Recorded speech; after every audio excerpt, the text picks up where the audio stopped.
but this is the most I've seen. And he really made it clear when looked into Christ and said, now is the time for you and I to prepare.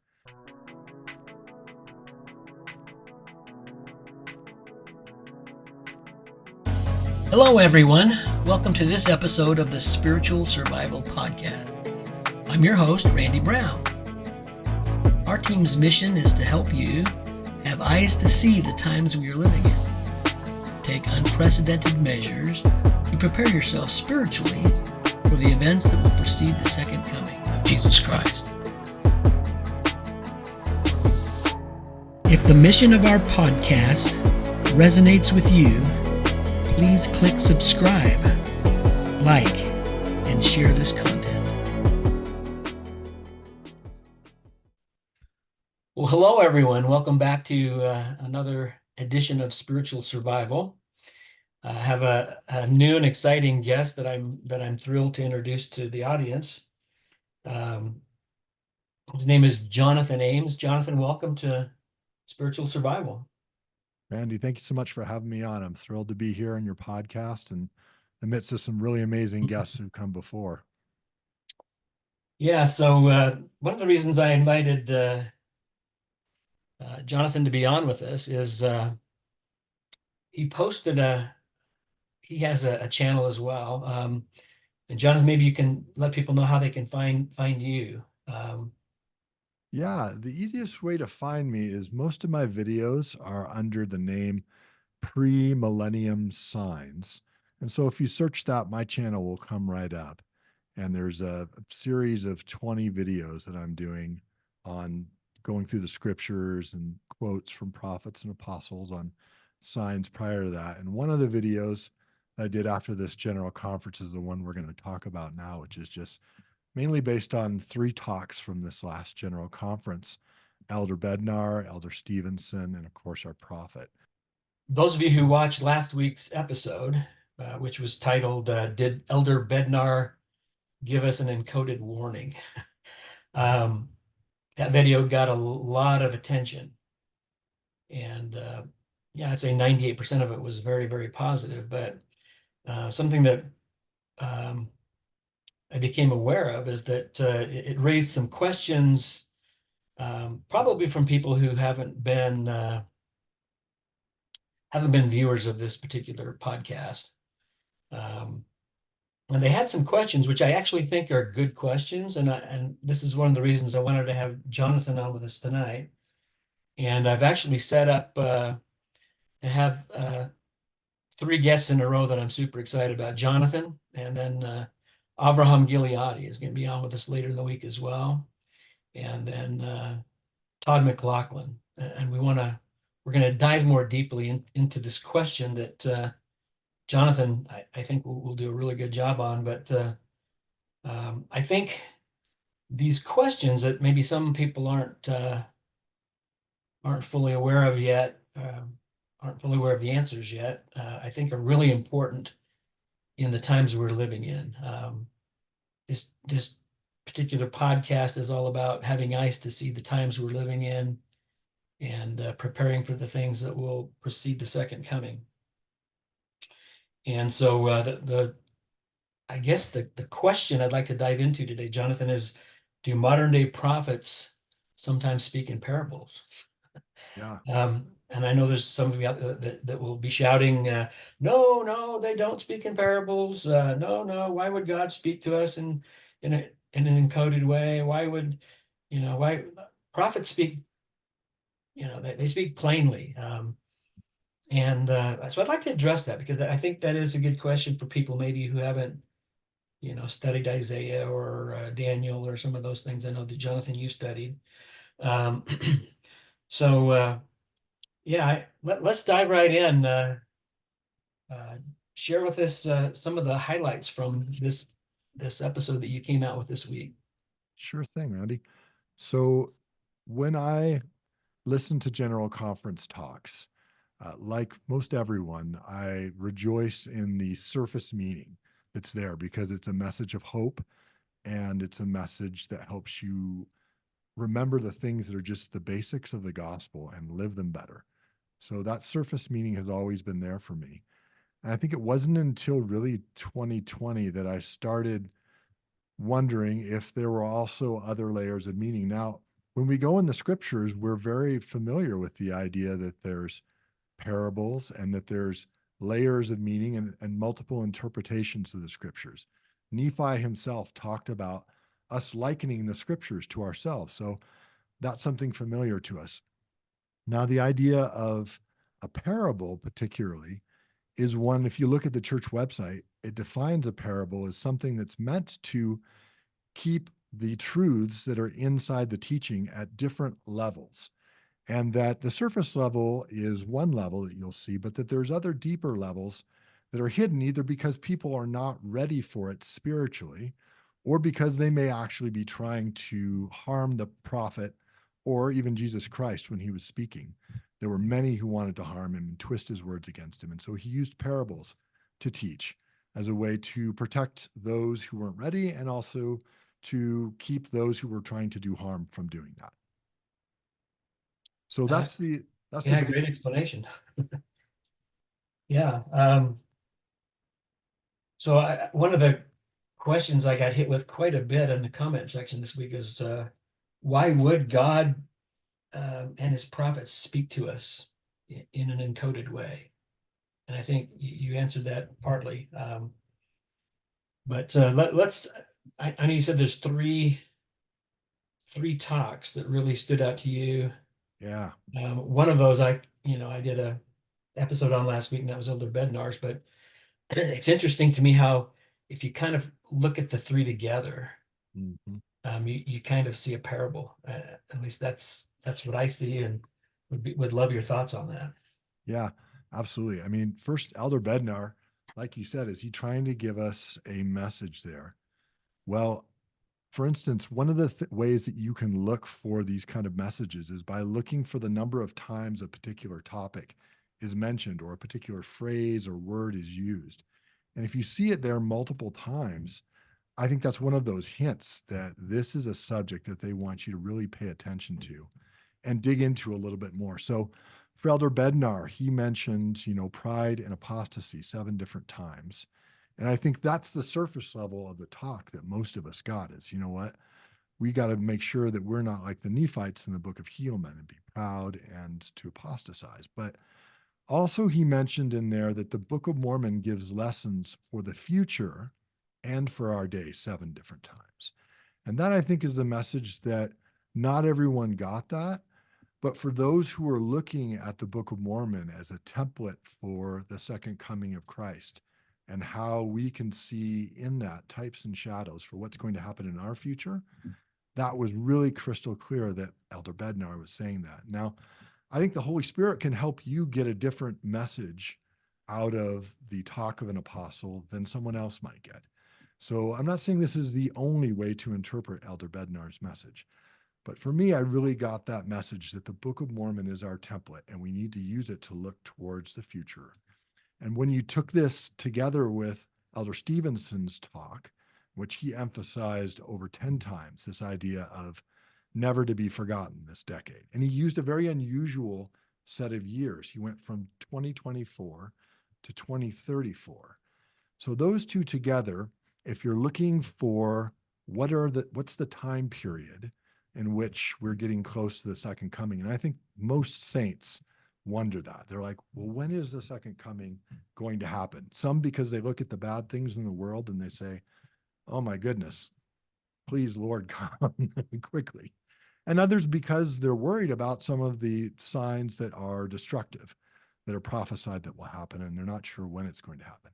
Well, if you're going to have a disaster and you want to be warned, 2 things are helpful.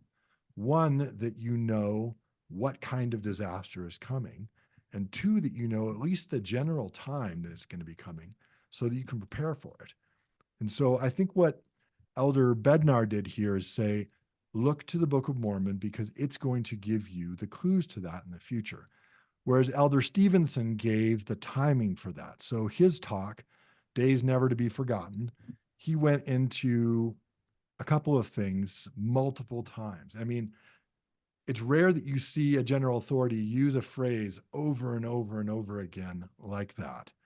And here he used 10 times never to be forgotten. and he used words around a decade 10 times. So once again, this is something I think he wants to give us hints to look into that. So other things he used, for instance, he used words to talk about how important this was. He used words like momentous, seminal events, monumental events. He talked about how it's going to be unprecedented moments, grand and glorious. So there's a lot of words he's using here that go beyond what you might think in the three events that he mentioned. Because he mentioned three events when he was comparing this coming decade, 2024 to 2034, with the first decade of the restoration. And look at the first decade of the restoration. We had the first vision. We had the angel Moroni's visits to Joseph Smith, Joseph receiving the gold plates, translating those. We had the restoration of the Aaronic and Melchizedek priesthood, the publishing of the Book of Mormon, and the organization of the church. Those are definitely momentous and seminal events. And yet, the three that he used to compare with those that are coming between 2024 and 2034 are ones that seem maybe a little more ordinary. You have the bicentennial of the church in the middle. You have the rededication of the Salt Lake Temple before that. And then you have the Salt Lake Olympics at the end of that. And while those are all certainly important events, when you're speaking about men who speak with God, speak with angels, those don't seem quite as momentous and seminal. And so I think that's where he was pointing us to these other ideas, that there was another meaning there that we could get out of this. Yeah, I was a little perplexed at first when he spoke about the Olympics. But then watching your video, it was like, okay, this may be in the form of a parable to some extent here and that really opened my eyes to something that I already believed in. I've coming up on 5 years I've been studying the book of Isaiah, and when you do that, you learn to see key words, key phrases, and link them to other places in scriptures. And once you've done that for a while, you start to look at conference talks that way too. And it was really refreshing to see how you've done that exact thing. I think that sometimes we spend so much time really studying deeply in the scriptures that we forget about the conference talks because we just have so many of them.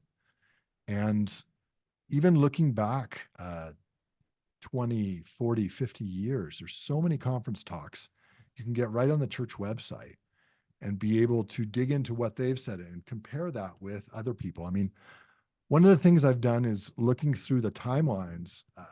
For instance, one of the things we know that's coming as a sign before the millennium is that the world will be in commotion. And there was a series of talks that Elder Maxwell did back in the 80s, where every single conference talk for 5 conferences, he mentioned that the world was in commotion. And that got my attention. And I thought, well, why such a focus? Because he was a wordsmith. If there was anybody who was a modern day Isaiah, Elder Maxwell certainly was that. And I figured he's not just throwing these words out in these phrases for no reason.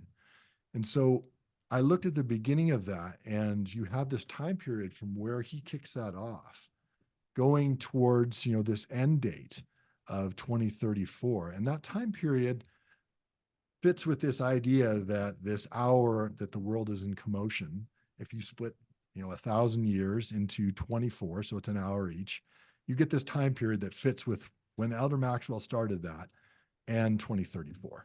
So it's just looking for those little things. I think they're all through there, and I'm still discovering those, but it's a fun journey. Yeah, it's probably been 5 years or so that I've been looking at the Book of Mormon as a as a prophecy of our future. And so as I read the Book of Mormon, just about everything I read, I'm asking myself, why would they have included this? If they had this massive amount of records and they chose the 100th part, Yeah. they chose it because they saw our day. They obviously chose things that are types of what they saw happening. to us as warnings. And I love that Elder Bednar pointed us towards President Benson, because he described the Book of Mormon as a witness of Jesus Christ, but also as a warning. Mhm. And so, as I'm reading the Book of Mormon now, I'm looking at these events and seeing how these are prophecies of what we're going to see, and things that I believe we're already seeing. Things that are happening in our government, things that are happening in our society.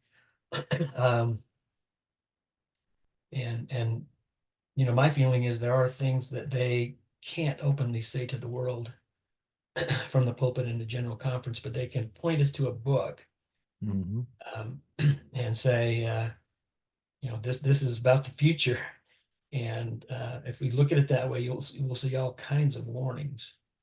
Oh Um, yeah. but then I love how you brought in Elder Stevenson's talk and giving us a time frame, and then also how you brought in President Nelson's talk. And Oh yeah. I think these three kind of really go together. Yeah. President Nelson was the most overt in that. I mean, if you look at his talk, he mentioned 7 times the second coming, which is, I've been tracking how often the second coming has been mentioned in general conference talks for probably the last 20 years. And this is the most I've ever seen in one talk that mentioned. Elder Oaks gave a good talk about things happening prior to the second coming a few years back, but this is the most I've seen. And he really made it clear when he looked into Christ and said, now is the time for you and I to prepare. And I thought, wow, he is really emphasizing this. He had various power statements, I would call them, where he talked about how this ties into the second coming. So the majesty of this moment, the hastening of his work, the government shall be upon his shoulder. They're talking about Jesus Christ returning and not only being the spiritual leader of the world, but the temporal leader, the king of the world, king of kings. Jesus Christ will govern from both the old Jerusalem and the new Jerusalem built upon the American continent. A clear uh, message about reminding us that New Jerusalem will be built here on the American continent someday. That's not something that's just far off in the future. It's something that's close. And, that we're going to be amidst chaos, that the best is yet to come, the hastening of his work. Really, in his message, it was the capstone. It wasn't until I listened to his message that Elder Stevenson's and Elder Bednar's messages really came together with his. And it was a message to me that helped me understand this is something that's coming in the next 10 years. And we need to look to the Book of Mormon as a way to find what's going to be happening so we can prepare and so we can prepare others. And then finally, that our prophet is there telling us, because all the time I see on messages, comments, and such online, people asking, when is this time? When are the prophets going to clearly say that we're close and such? And I think this was the clearest I've ever seen the prophet say that it is close. And that by knowing that, it changes our mindset. If you don't know when the second coming is going to be, and it could be 50 or 100 years off, it's a very different mindset than if it could be 7 to 10 years off. Yeah. So one thing I noticed in President Nelson's talk, I mean, like you said, so much of this was just so plain. And I think prophets can speak on a plain level and also speak on a much deeper level. Mhm. And I think the deepest level always points us to the temple. It always points us to how do we have this um, deep, intimate, personal relationship with our Savior. But I found it really interesting, as plain as he was on a lot of things, that he threw in two stories. Mhm. And I just had to stop and ask myself, why? Why this story and why this story? Why did he throw each of those in? The first story was about his wife, Danzel, who died unexpectedly, suddenly, and how he was hit with this grief and he couldn't get a hold of any of his family members. And so just like I asked myself, why did Mormon include this in the Book of Mormon Mhm. for our day? And I asked the audience, why did President Nelson throw in that story about personal loss of family members?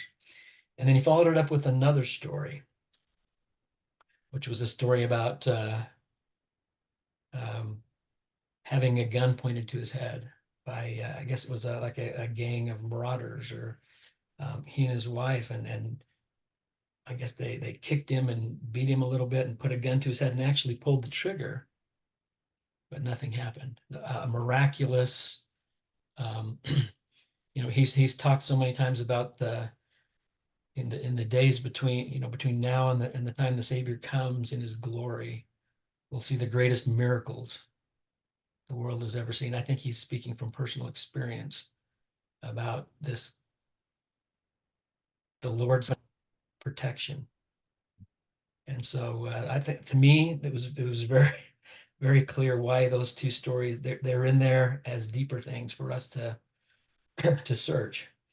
Um, and I'll just throw in my testimony of this. Since President Nelson has been the president of the church, I found that in his talks there are very deep levels, and you usually don't get it just by the text. Mhm. You get it by searching the footnotes and searching things that he's made assignments. He's had Mhm. us go look and see, Look and study see. the Yeah. promises to covenant Israel. And if you didn't go do that, I think you missed out on the entire talk. I mean, you missed out on the depths of that talk. In April, he asked us to go study section 109. And to this day, I'm still gleaning more depth. And I didn't even see that until the next day. I heard his talk. It was Mhm. the next day when I went to section 109, it was like this talk opened up. Maybe you've had experiences like that too, but um, I think if we're saying that prophets just speak on the plain level and that's it, man, are we missing a Yeah. lot. If you read the scriptures, you see one of the most common commands over and over is ask. Ask and you shall receive, seek and you'll find, knock and it shall be opened. And Russell M. Nelson is just as much of a prophet as Isaiah was or Joseph Smith was. And they speak in words that can be used and likened unto ourselves. But we have to ask. If we just read the surface level, we're just getting the primary answers. And those are good, those are wonderful.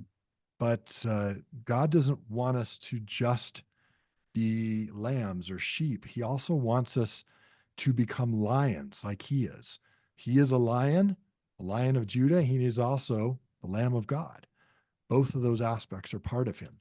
And so, for us to be able to receive further instructions, we have to go and receive those at the temple or in the scriptures and in prayer and meditation.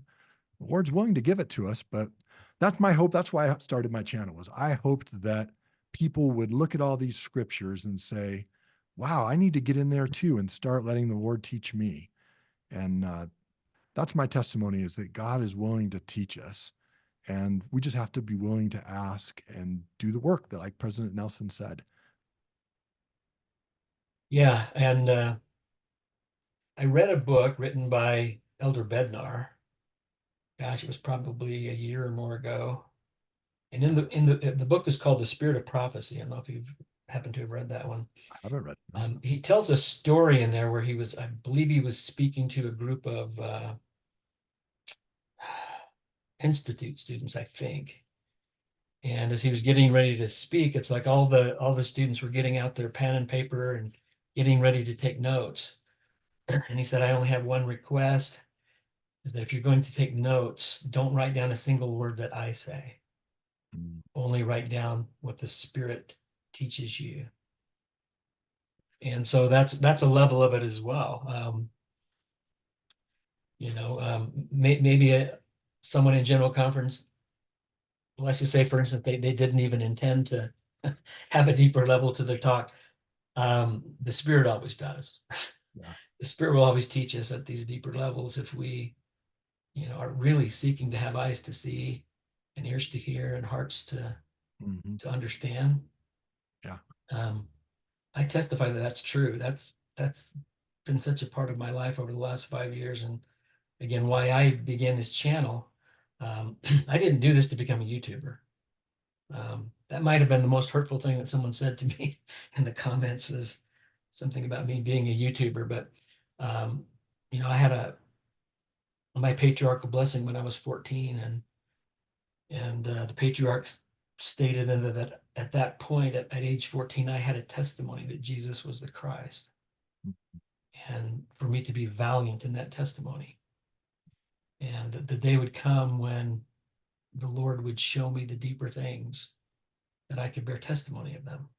Mhm. I've pondered on that patriarchal blessing for so many years, and living here in Utah, I've wondered, am I being valiant to that testimony of Jesus Christ? And had an experience in the temple where I knew I was supposed to come on and bear this testimony. Um, but my testimony continues to deepen, and I will continue to share some deeper things Mhm. and help people see, because the deeper we go, the more it brings us to the endowment. Yeah.